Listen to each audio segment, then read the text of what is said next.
Hello everyone, today we will be looking at the influence of ancient Greek sciences in the Qur'an. Without further ado, let's get started. The Qur'an. Does the Qur'an plagiarize ancient embryology?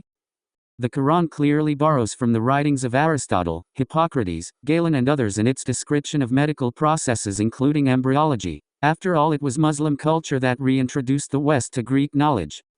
These writings predate the Qur'an and the Qur'an replicates the Greek writings as well. So clearly the Qur'an borrowed from other cultures, just as it shows the imprint of certain Gnostic Christian sects in its description of Jesus. Many Muslims claim that God revealed scientific facts in the Qur'an long before modern science discovered them. Here are the main ones. Number 1. The Qur'an describes the fertilization process and embryonic growth before it was known about. This is false. The writings of Aristotle, Hippocrates, Galen and others describes these things long before the Qur'an, and the Qur'an is simply drawing on knowledge that is prevalent at the time. The Qur'an says, "Inna khalaqna al-insana min nutfatin amshajin." We created man from a drop of mingled fluid. This sounds very much like the germinal fluid that Hippocrates spoke of when writing about male and female reproductive fluids. The Qur'an also says, "Khuliqa min ma'in dafiq, yakhruju min bayni sulbi wa tara'ib." Man is created from a drop emitted, proceeding from between the backbone and the ribs. This description reflects the view of Hippocrates, common in the 5th century, that semen comes from all the fluid of the body and passes through the kidneys on the way to the penis. The Qur'an also says, ثُمَّ خَلَقْنَا النُّطْفَ عَلَقًا فَخَلَقْنَا الْعَلَقَ مُضْغَةً فَخَلَقْنَا الْمُضْغَةَ عِظَامًا فَكَسَوْنَا الْعِظَامَ لَحْمًا. Then we made the sperm into a clot of congealed blood. Then of that clot we made a lump. Then we made out of that lump bones, and clothed the bones with flesh. This account follows the 4 stages described by Galen, writing around 500 years before Muhammad, and includes his belief that bones were formed before the flesh. Number 2. The Qur'an describes iron as being sent down from the heavens before it was known that meteors containing iron fell to the earth from outer space. وَأَنزَلْنَا الْحَدِيدَ فِيهِ بَأْسٌ شَدِيدٌ وَمَنَافِعُ لِلنَّاسِ. And we sent down iron in which there lies great force and which has many uses for mankind. It was common knowledge that meteors containing iron fell to earth from space. The ancient Egyptian word for iron was metal of heaven, and the Babylonians had a similar word. In fact, cultures as far-flung as Tibet and the Aborigines of Australia were all well aware that meteors fell to earth containing iron. The Qur'an describes the moon's light as reflected light long before it was known. وَجَعَلَ الْقَمَرَ فِيهِنَّ نُورًا وَجَعَلَ الشَّمْسَ سِرَاجًا. And he made the moon as a light in their midst, and made the sun as a lamp. وَجَعَلَ فِيهَا سِرَاجًا وَقَمَرًا مُنِيرًا. And he placed therein a lamp and a moon giving light. Nur means light and is used many times to refer to God himself, and so obviously cannot mean reflected light. And Munir means to shed light. And for example, verse 46 of Surah Al-Ahzab makes this very clear when it says Sirajan Munira, using the very word that it said was only for the sun, Siraj, and then it says Munira, spreading light.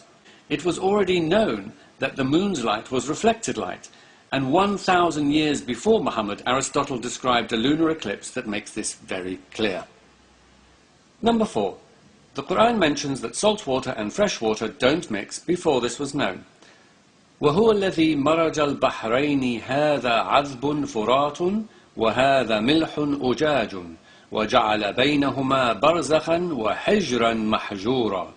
It is he who has let free the 2 bodies of flowing water, one palatable and sweet, and the other salt and bitter.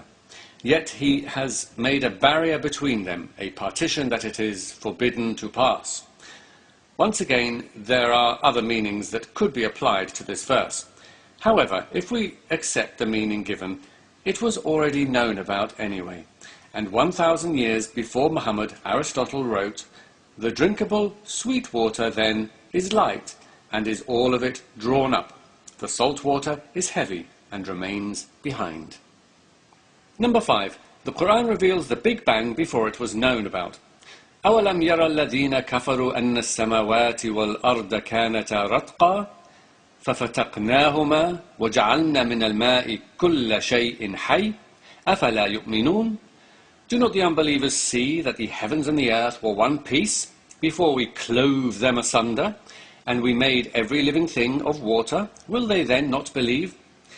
According to the Sumerians, the heavens had been separated from the earth, and the idea that the heavens and the earth were one single block that was broken into two was common in ancient Egypt.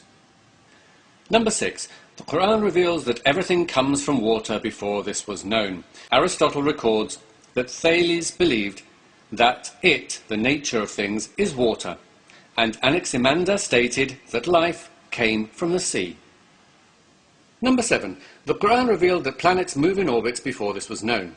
وَهُوَ الَّذِي خَلَقَ اللَّيْلَ وَالنَّهَارَ وَالشَّمْسَ وَالْقَمَرَ كُلٌّ فِي فَلَكٍ يَسْبَحُونَ. It is he who created the night and the day, and the sun and the moon all swim along, each in its rounded course.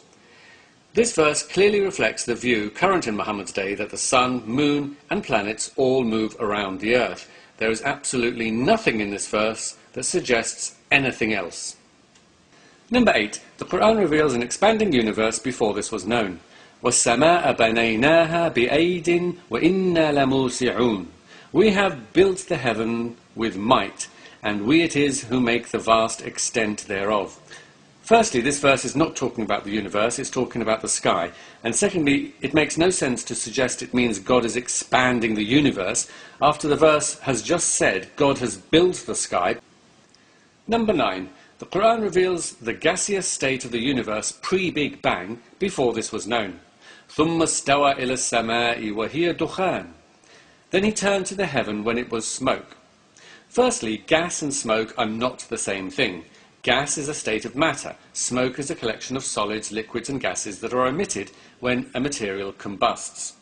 Secondly, if one looks at the verses before and after this verse, one can see very clearly that it cannot have anything to do with the gaseous state of the universe. It says God created the earth, then he created the hills on the earth, and then it says he turned to the heavens when they were smoke. Number 10. The Qur'an mentioned the 7 layers of the atmosphere before this was known. It is he who created everything on earth for you, and then he directed his attention to the heaven and arranged it into 7 heavens. He has knowledge of all things. The heavens, where the moon, sun, planets and stars are, because it also says, we have adorned the lower heaven with the beauty of the stars, and also he made the moon a light in their midst, and made the sun as a lamp. The Qur'an is clearly talking about the pre-Copernican view of the universe that regarded the earth as its centre, with the 7 heavens containing the sun, moon, planets and stars around it. These are some of the main claims of scientific miracles in the Qur'an, but there are others. In fact, Muslims are discovering new ones all the time. It's not hard to do. Just open the Qur'an, pick a word or sentence and see if you can apply it to something in modern science. Don't worry if it's already been discovered or if the words don't fit. We don't have to let minor details get in our way.